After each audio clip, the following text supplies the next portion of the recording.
Hello learners, आज के इस वीडियो में हम लोग कवर करने वाले हैं जंतु जगत का वर्गीकरण। तो उसमें जो एनिमल किंगडम है आपका, उसको कितने उपवर्ग में बांटा गया है आज ये हम लोग देखेंगे।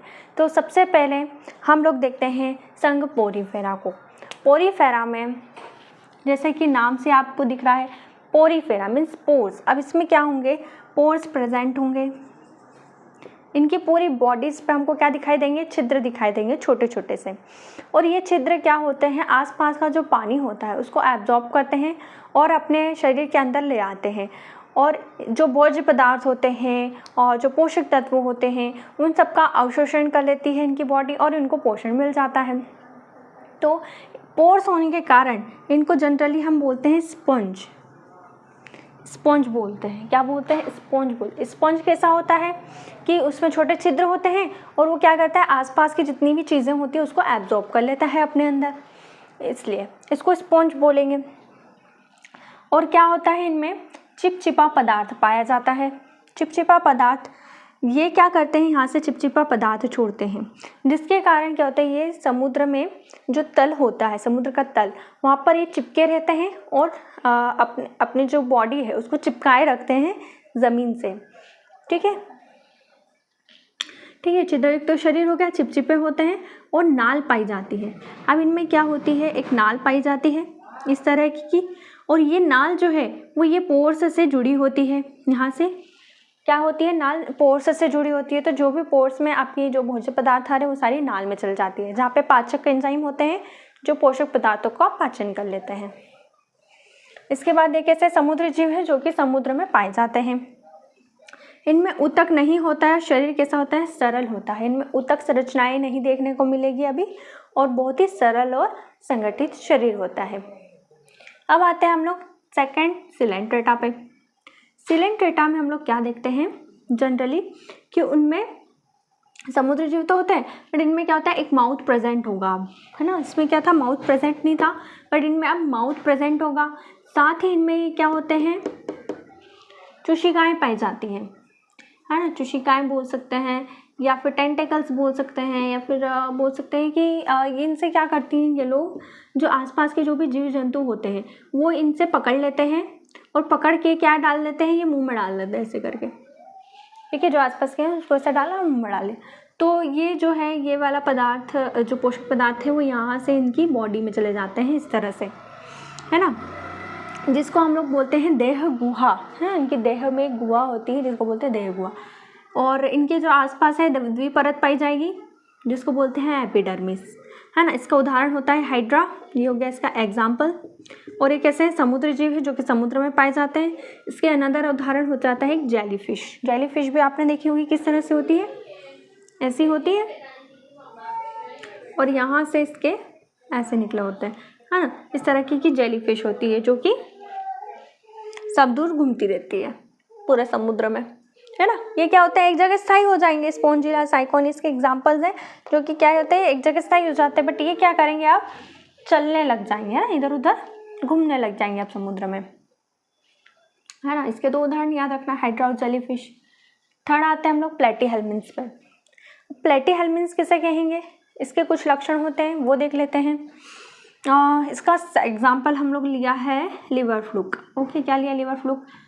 इसमें क्या होता है, लिवर फ्लूक में हम इसकी बॉडी पूरी तरीके से इस तरह से होती है, और इसमें हम लोग क्या देख रहे हैं कि द्विपार्श्व सममिति पाई जाती है। इसका अर्थ है कि अगर शरीर को दो बराबर भागों में बांट दिया जाए तो एक भाग और दूसरा भाग लगभग समान होता है ना, लगभग क्या पूरा ही समान होता है, जिसे बोलते हैं द्विपार्श्व सममिति, है ना। पूरे शरीर में जैसे हमारा एक शरीर है, हम अगर बीच में से अगर हमको आधा आधा इस तरह से कर दिया जाए तो एक आंख इधर एक आंख इधर, जो कि कैसी है, एक जैसी है। एक कान इधर एक कान इधर, जो कि क्या है, एक जैसा है। तो इस तरह से पूरा क्या है, एक जैसा शरीर इनका दिखाई देता है। इसके बाद ऊतक पर आ जाते हैं। ऊतक त्रिस्तरीय संरचनाएं पाई जाती है इनमें ऊतकों की। अब क्या हो गया, डेवलप हो गया इनका शरीर। देह गुहा का अभाव होता है। प्लेन एरिया होते हैं जो कि स्वतंत्र होते हैं, और बाकी जो होते हैं वो परजीवी होते हैं ना, जैसे लिवर फ्लूक हो गया। और ये क्या होते हैं, परजीवी, मतलब किसी भी जीव के ऊपर आश्रित होते हैं, किसी जीव के शरीर में रहते हैं और वहीं से अपना पोषक पदार्थ प्राप्त करके अपना जीवन चलाते हैं। तो कुछ ऐसे होते हैं। इसके बाद आते हैं फोर्थ, निमेटोडा पे। निमेटोडा में क्या हम देख रहे हैं, एग्जाम्पल एस्केरिस का। ऐसे इसमें क्या होता है कि एक मेल होते हैं और एक फीमेल होती है हाँ। इनकी बॉडी स्ट्रक्चर आप देख रहे हैं, तो बॉडी कैसी इनकी बेलनाकार है। ओके, तो ये कैसे होगा, बेलनाकार होगा। परजीवी होते हैं जो कि दूसरे जीवों पर आश्रित होते हैं, दूसरे जीवों के शरीर में रहते हैं। देह गुहा होती है जिसको बोलते हैं हम लोग कुट सिलोम कहते हैं। इसके बाद आता है गोलकृमी, इसका एग्जाम्पल एक और। ओके, आगे इतना समझ में। नेक्स्ट आते हैं हम लोग एनिलिडा पे। एनिलिडा में सबसे बेसिक उदाहरण आपका लेते हैं केचुआ। केचुआ आपने सबने अपने घर पे देखा होगा, इसका एग्जाम्पल आएगा केचुआ। अब इसका शरीर हमको कैसा दिखाई दे रहा है, खंडित दिखाई दे रहा है ना, कई कई ऐसे खंडों में विभाग दिखाई दे रहा है हमको। शरीर को अलग अलग खंडों में हम लोग बांट सकते हैं, इसको बोलते हैं हम लोग खंडित शरीर होता है इनका। और इनका शरीर कैसा है, पूर्ण विकसित होता है ना। विकसित का मतलब क्या है, अभूतक संरचनाएं तो विकसित हो गई, शरीर भी विकसित होने लगे। मतलब क्या, अब इसमें दिखाई देगा तंत्रिका तंत्र दिखाई देगा, श्वसन तंत्र दिखाई देगा है ना, पाचन तंत्र दिखाई देगा, प्रजनन अंग दिखाई देगा। ऐसे करके इनके सारे अंग विकसित होने लग जाएंगे अब। और क्या होता है, द्विपार्श्व सममिति होती है, अर्थात बीच में से अगर इसको काटा जाता है तो ये बराबर भागों में बट रहा है आपका।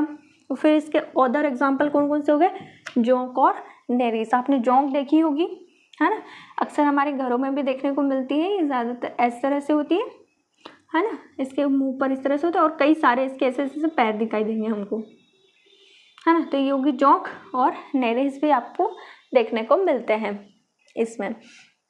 तो आपको बेसिकली क्या है, इसमें उदाहरण याद रखना है और कुछ कुछ जो लक्षण हैं जो चित्र के आधार पर ही आपको देखने को मिल जाएंगे है ना। तो चित्र याद कर लोगे आप, सभी चीज़ें आपको फटाफट से याद हो जाएंगी। तो लक्षण इनके है, याद रखना। नेक्स्ट हम लोग देखते हैं, तो चलिए आगे बढ़ते हैं। हम लोग अनदर जो उपवर्ग में बांटा गया है एनिमेलिया जगत को, वो देख लेते हैं हम लोग। तो फिफ्थ ऑर्थोपोडा में कौन कौन से लक्षण पाए जाते हैं देखते हैं। इसमें से सबसे पहला लक्षण क्या है, द्विपार्श्व सममिति।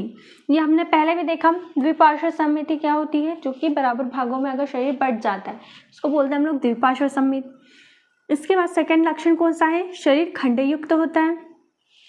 ओके, तीसरा क्या है, अब इसमें खुला परिसंचरण तंत्र होता है इसमें। और चौथा लक्षण है जुड़े हुए पैर होते हैं।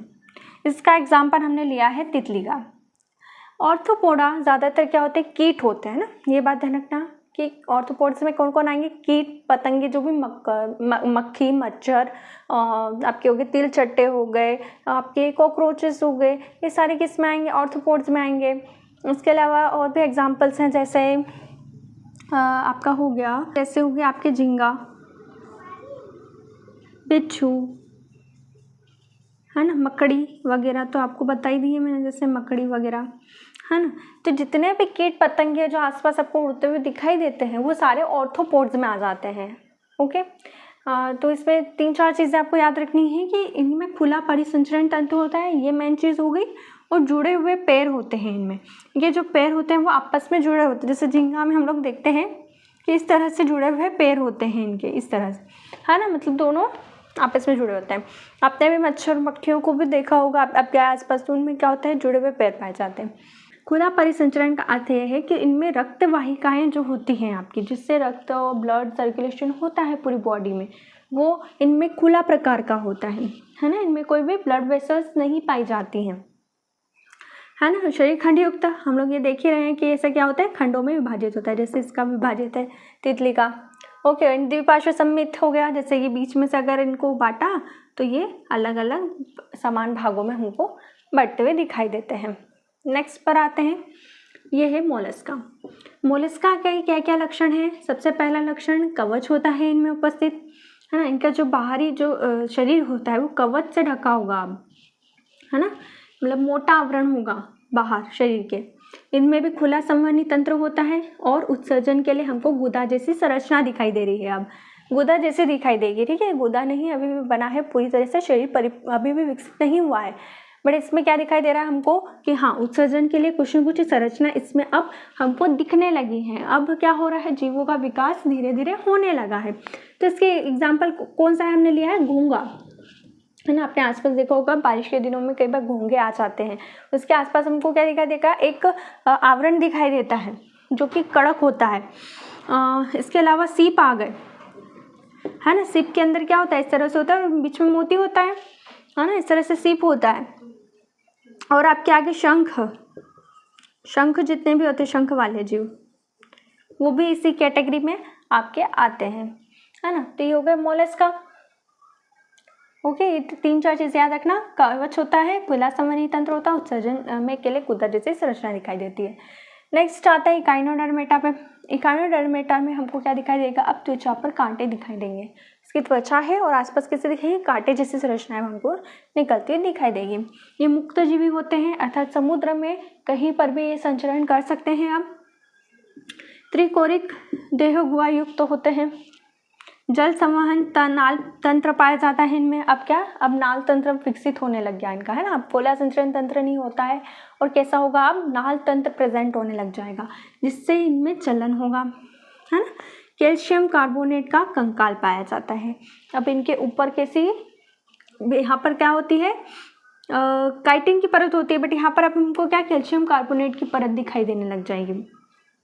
इसका एग्जाम्पल होता है स्टारफिश। स्टारफिश में हम क्या देखते हैं कि इसकी बॉडी के ऊपर क्या हमको दिखाई देंगे, ऐसे ऐसे कांटे दिखाई देंगे और इसके ऊपर कैल्शियम कार्बोनेट की आपको परत भी दिखाई देगी। ओके, इतना आगे समझ में। अब नेक्स्ट पर आते हैं हम लोग प्रोटोकॉर्डेटा पे। प्रोटोकॉर्डेटा में क्या पाई जाएगी, आपकी नोटोकॉर्ड पाई जाएगी। ये इम्पॉर्टेंट है इसमें कि नोटोकॉर्ड कौन से जीवों में पाई जाती है, तो प्रोटोकॉर्डेटा में पाई जाती है, ये बात ध्यान रखना। अब ये नोटोकॉर्ड होती क्या है, अब ये नोटोकॉर्ड जो है आपकी जो पाचन तंत्र होता है और जो तंत्रिका तंत्र होता है, इन दोनों को अलग करने का काम करता है। साथ ही चलन में भी आपकी मदद करती है नोटोकॉर्ड, है ना। अब क्या हो रहा है, धीरे धीरे जीवों का शरीर विकसित होने लग जाएगा। इसमें भी द्विपार्श्व सममिति होती है और सेम त्रिकोरिक देह गुहा युक्त तो ये भी होते हैं, है ना, सेम आएगा पूरा। एंड इसका एग्जांपल है बेलेनोग्लोसिस और हार्डमेनिया, इसके 2 एग्जांपल्स हो जाएंगे। इसके बाद नेक्स्ट हम लोग देखते हैं वर्टिब्रेट्स। वर्टिब्रेट्स में क्या दिखाई देगा, मेरुदंड। इसमें क्या, हमको तंत्रिका तंत्र और पाचन तंत्र को तो इसने नोटोकॉर्ड ने अलग कर दिया। अब यही नोटोकॉर्ड जो है वो आगे जाके विकसित हो जाती है और क्या बना लेती है, आपकी मेरुदंड बना लेती है। मेरुदंड क्या, कौन से भाग में होते हैं, शरीर के पार्श्व भाग में होती है। नोटोकॉर्ड भी कहाँ होती है, शरीर के पार्श्व भाग या पृष्ठ भाग पर आपको पीछे की तरफ दिखाई देगी और यही नोटोकॉर्ड मेरुदंड में कन्वर्ट हो जाती है और यही क्या बनाता है, आपका अंतः कंकाल आपका बनने लग जाएगा। इसमें पेशियां आ जाएगी, है ना, जो कि कंकाल से जुड़ी होती है। पेशियां जो कंकाल से जुड़ी है और वो क्या कर रही है, आपके जीवों के चलन में मदद करती है। साइक्लोस्टोमेटा, इसमें इसके अब क्या होंगे, इनको भी कई भागों में बांटा है वर्टिब्रेट्स को। पहला आता है साइक्लोस्टोमेटा, फिर होते हैं मत्स्य यानी मछलियाँ जो होगी, फिशेस, एम्फीबिया जो आपके मेंढक वगैरह हो गए, जो कि जल में भी पाए जाएंगे और अब धीरे धीरे कहाँ जाएंगे, ये ज़मीन पर भी पाए जाएंगे। सरीसृप हो गए, जितने भी सांप हो गए और पक्षी बर्ड्स हो गए जितने भी, वो सारे इसमें आ जाते हैं वर्टिब्रेट्स में। तो हमारा ये जो चैप्टर जंतु जगत का वर्गीकरण यहीं पर ख़त्म होता है। आपको आई होप आपको इतनी सारी चीज़ें समझ में आई होंगी। आप क्या करो, इनको जो है डायग्राम से समझने की कोशिश करो और कंपैरिजन करके पढ़ोगे तो आपको चीज़ें जल्दी याद हो जाएंगी। तो आई होप आपको ये वीडियो पसंद आया होगा। सो यहाँ तक बने रहने के लिए एंड हमारी वीडियोज़ अगर आपको पसंद आ रही है तो इसको शेयर ज़रूर करना, लाइक ज़रूर करना एंड थैंक्स फॉर वॉचिंग।